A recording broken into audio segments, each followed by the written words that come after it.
Welcome back to This Week in Agribusiness. Well, it was the week of the August crop report. We'll share some highlights of that with you a little bit later. Greg Solier is coming along with his forecast. But now the continuation of our series, Plan Smart, Grow Smart, as we get out and visit with farmers across the country. People like Justin Weber, who's at Geneseo, Illinois, sharing with me he's a believer, certainly, in the use of fungicides in their crop fields.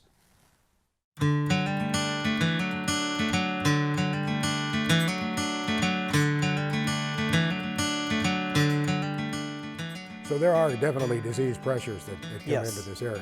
And especially having irrigation, you have an environment there that is hot and wet and, perfect for diseases. And so anything we can do, especially in those fields, is going to benefit us at the end. Talk a bit about your fungicide use. What's your approach to using fungicides on your farm here? Are you one of those to just wait and say, okay, I think there may be disease pressures this year? Or how do you look at that, you and your dad? Years ago, we were more selective in how many acres we would apply it to, but as the products have improved and we see the results, we apply fungicide to everything now. What we see is you can't always control the weather late season, and if it has that fungicide that kept that plant healthier, you have better standability. Down corn has been an issue in this area for several years, and you definitely saw a difference where you applied that fungicide. In terms of the fungicide application, the timing, how does that work out? How do you decide when it's time or appropriate to go in with fungicide? Well, we want to make sure that we can get it on, around that tassel time.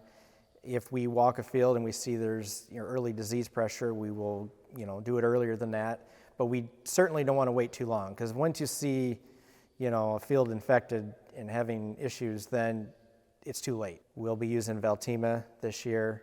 It gives you a wider window to apply it and also lasts longer. So you've got better protection in the field for a longer period of time. And that's important, especially when you're relying on the weather. Some folks have told us during the growing season they can really see a difference in plant health and vigor. Have you noticed that? Yes, you spray a crop and you will see improvement.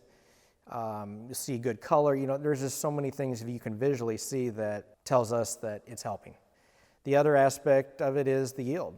Keeping that plant healthy to produce a bigger ear, have the kernel size be larger. All those factors go into having a greater yield, and anything we can do to improve the plant health, we're going to try to do. Yields are so important because when you get around to visiting with a grower, there's almost always that discussion about the cost of production. And what do you say to a grower who says, I'm looking at what I can cut here. Maybe this use of fungicides can be pulled back in my operation. Our goal is always to maximize yield, because if you don't have the bushels at the end of the year, no matter what the price is, you still don't have them to sell.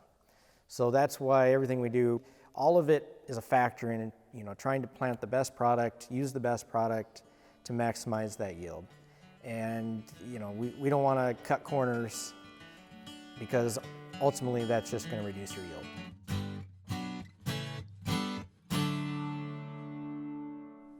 We certainly enjoyed the visit near Geneseo, Illinois with Justin Weber. You can see more of that visit. You can see other farms we have visited too in the Plan Smart, Grow Smart series presented by BASF. You just go to plansmartgrowsmart.com.